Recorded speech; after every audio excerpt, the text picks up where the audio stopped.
दोस्तों मैं हूं हकीम अली और इस वीडियो में मैं आपको कद्दू के बारे में बताने जा रहा हूं। कद्दू का मिजाज सरतर होता है और ये बहुत ठंडा होता है। कद्दू हमारे नबी करीम सल्लल्लाहु अलैहि वसल्लम की पसंदीदा सब्जी है। नबी करीम सल्लल्लाहु अलैहि वसल्लम कद्दू बहुत शौक से खाया करते थे। कद्दू में आपके लिए सेहत के खजाने छुपे हैं। जाहिर बात है हमारे नबी करीम सल्लल्लाहु अलैहि वसल्लम की पसंदीदा सब्जी है, तो ये कैसे हो सकता है कि उसमें आपके लिए सेहत ना छुपी हो। अगर मैं 100 ग्राम कद्दू की बात करूं तो इसमें सिर्फ 15 कैलोरीज होती हैं, जो कि कद्दू को बहुत ज्यादा हेल्दी बना देती है। कद्दू के फायद में सबसे पहला जो फायदा मैं आपके साथ डिस्कस करना चाहूंगा वो ये है कि कद्दू आपके जिगर के लिए बहुत अच्छा है। कद्दू खाने से आपके जिगर में ठंडक पड़ती है, जिगर की गर्मी दूर हो जाती है। जिन लोगों को किसी किस्म का भी जिगर से रिलेटेड मसला है, यरकान है या कुछ भी मसला है, तो कद्दू का इस्तेमाल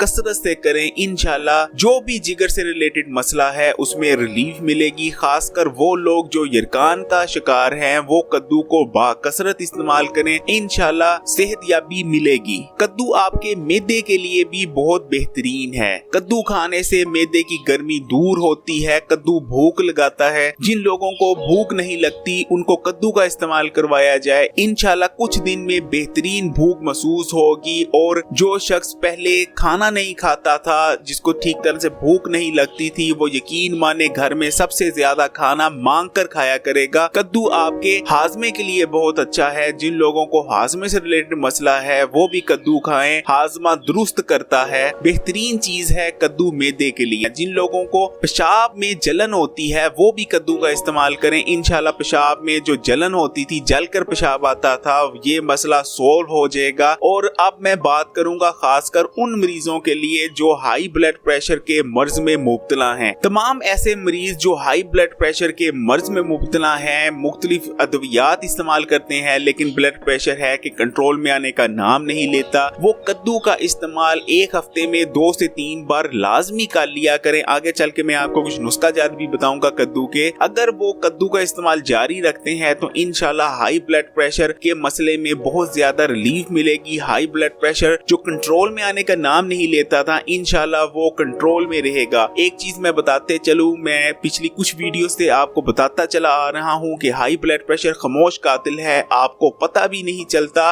और आप कितने बड़े मसले में फंस सकते हैं सिर्फ हाई ब्लड प्रेशर के चलते कि आप अंदाजा नहीं कर सकते। आपको फालिज हो सकता है, आपकी दिमाग की नस फट सकती है, आप मफलूज हो सकते हैं, आपको हार्ट अटैक हो सकता है, सोते हुए मौत वाकया हो सकती है। यानी बेहद खतरनाक बीमारी है हाई ब्लड प्रेशर। कद्दू आपके गुर्दों के लिए भी बहुत ज्यादा मुफीद सब्जी है। जिन लोगों को गुर्दों में पथरी हो गई है या गुर्दों में किसी किस्म की इन्फेक्शन है, वो कद्दू का इस्तेमाल करें। इंशाल्लाह अगर पथरी हुई होगी तो रेजा रेजा होकर पेशाब के रास्ते से निकल जाएगी। इसके अलावा जिन लोगों के गुर्दों में दर्द रहता है वो भी कद्दू का इस्तेमाल करें। इंशाल्लाह गुर्दों में अगर किसी किस्म की इन्फेक्शन होगी तो वो कद्दू के इस्तेमाल से खत्म हो जाएगी। इसके अलावा कद्दू आपके पूरे जिस्म में किसी ऑर्गन में भी अगर इन्फेक्शन हुई हो उसके लिए बहुत बेहतरीन है, जिस्म के अंदरूनी इन्फेक्शंस को खत्म करता है। कद्दू आपके दिमाग के लिए बहुत बेहतरीन है, आपकी आंखों के लिए बहुत बेहतरीन है, आपके असाब के लिए बहुत बेहतरीन है। कद्दू में विटामिन ए होता है। इसके अलावा 2 ऐसे कंपाउंड्स जो आपके आंखों के लिए बेहतरीन है, मैं बात कर रहा हूँ लूटीन और जियाजेंटीन की। ये दोनों कंपाउंड्स आपकी आंखों के लिए बहुत ज्यादा मुफीद हैं और अक्सर लोगों की आंखें सिर्फ इसलिए खराब होती है कि वो जियाजेंटीन और लूटीन की प्रॉपर मिकदार नहीं ले रहे होते। अगर आप कद्दू का इस्तेमाल करते हैं तो कद्दू आपकी आंखों को तेज करता है, आपकी आंखों की रोशनी बढ़ाता है, आंखों का खचाव खत्म करता है। इसके अलावा जैसा कि मैं पहले बता रहा था, आपके ब्रेन के लिए बहुत बेहतरीन है। और हमारे नबी करीम सल्लल्लाहु अलैहि वसल्लम ने भी इरशाद फरमाया है कि कद्दू खाओ, ये तुम्हारे दिमाग के लिए बहुत बेहतरीन है, दिमाग को तेज करता है। जिन लोगों को सर में दर्द रहता है वो कद्दू की सब्जी का इस्तेमाल करें या कद्दू का रायता इस्तेमाल करें, इंशाल्लाह सर में दर्द का मसला खत्म हो जाएगा।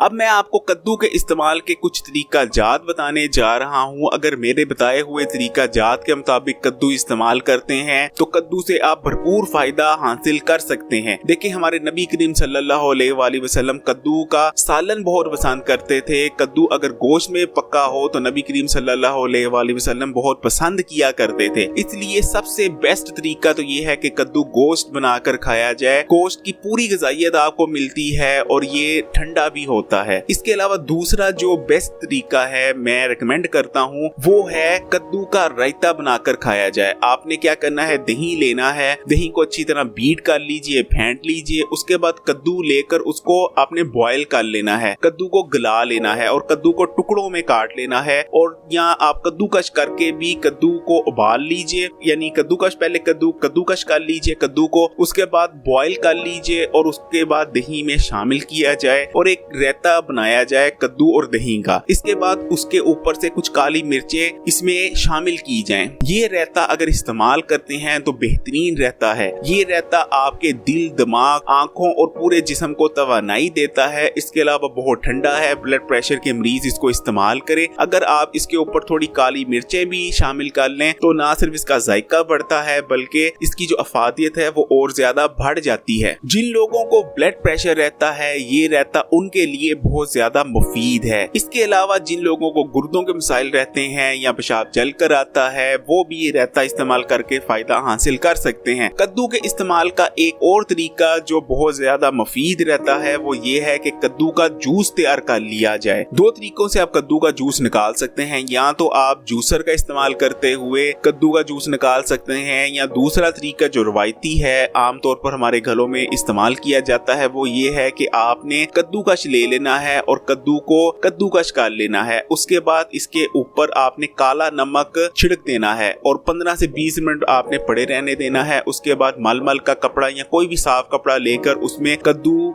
का जो आपने कद्दूकश किया हुआ है उसको डालकर उसका जूस निकाल लेना है। या आप किसी भी तरीके से खैर कद्दू का जूस निकाल सकते हैं। अगर आपको हाई ब्लड प्रेशर है तो इसमें काला नमक शामिल ना कीजिए। अगर हाई ब्लड प्रेशर वगैरह नहीं है तो आप काला नमक शामिल करके इसको और ज्यादा मुफीद बना सकते हैं। इसके अलावा इसमें अगर आप नींबू को शामिल करते हैं तो ये आपका वजन कम करने के लिए बहुत बेहतरीन हो जाता है। इसके अलावा अगर नींबू शामिल किया जाए तो आपके जिगर में मौजूद फासल मादों को भी निकाल बाहर करता है ये कद्दू का जूस। दोस्तों ये कुछ कद्दू के फवाइद थे। एक चीज याद रखिएगा, ये हमारे नबी करीम सल्लल्लाहु अलैहि वसल्लम की पसंदीदा सब्जियों में से एक है। नबी करीम सल्लल्लाहु अलैहि वसल्लम इस सब्जी को बहुत शौक से खाया करते थे, इसलिए इसमें शक की गुंजाइश नहीं हो सकती कि कद्दू आपके लिए बहुत ज्यादा मुफीद है। मैं उम्मीद करता हूँ कि मैंने जो कुछ आपको इन्फॉर्मेशन दी है वो आपके लिए काबिले कदर रहेगी। आप मेरी बताए हुए तरीकों पर अमल करेंगे और कद्दू जैसी मुफीद सब्जी से पूरा फायदा उठाएंगे। कुछ भी पूछना चाहें तो कमेंट करें। वीडियो को आपने लाइक भी करना है और इस वीडियो को आपने सवाब समझकर शेयर करना है। इसके अलावा अगर Hakim Ali health and beauty tips पर नए हैं तो लाल बटन दबाकर इस चैनल को सब्सक्राइब भी करना है। उसके बाद जो बेल यानी नोटिफिकेशन का आइकॉन आता है उसको लाजमी क्लिक कर लीजिएगा। हकीम अली इजाजत चाहता है।